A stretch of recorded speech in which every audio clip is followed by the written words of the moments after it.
দূর থেকে যে কারো চোখে পড়বে লাল রঙের দৃষ্টিনন্দন এ ভবনটি। বাড়িটি দৃষ্টিনন্দন করতে কোটি কোটি টাকা খরচ করেন বাড়ির মালিক সাবেক আইজিপি বেনজির আহমেদ।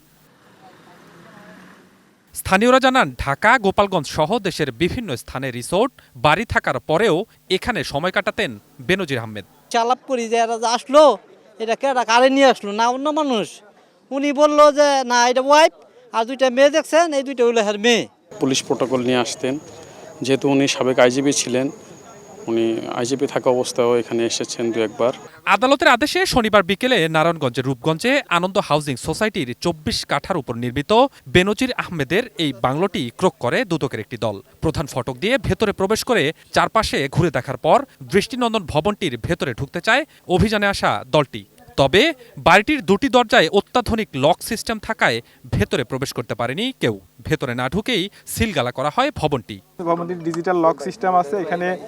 এটা খোলার জন্য আমাদের উপযুক্ত টেকনিশিয়ান এবং ইকুইপমেন্ট আমাদের সাথে না থাকার কারণে আমরা আজকে এটা ঢুকতে পারিনি। এই জন্যই আমরা খুব শীঘ্রই আমরা আগামী ৩ দিনের মধ্যে আবার হয়তো আসবো, এসে আমরা পরবর্তী আমাদের কার্যক্রমগুলো গ্রহণ করব। ক্রোকের পর বাড়িটি নারায়ণগঞ্জ জেলা প্রশাসনের কাছে হস্তান্তর করে দুদক। নারায়ণগঞ্জের জেলা প্রশাসক মহোদয়কে রিসিভার নিয়োগ করেন। তার প্রেক্ষিতে আজকে জেলা প্রশাসক মহোদয় কর্তৃক এবং জেলা প্রশাসনের টিম কর্তৃক দুদকের সহায়তায় আজকে এই জায়গাটা ক্রোকাদেশ প্রতিপালিত হলো। ইতোমধ্যে আদালতের আদেশে বেনজির আহমেদের গোপালগঞ্জের সাভানা রিসোর্ট ও বান্দরবনের ২৫ একর জায়গা ক্রোক করে স্থানীয় প্রশাসনের কাছে হস্তান্তর করেছে দুদক। Swapan Ahmed, ATN news, Dhaka.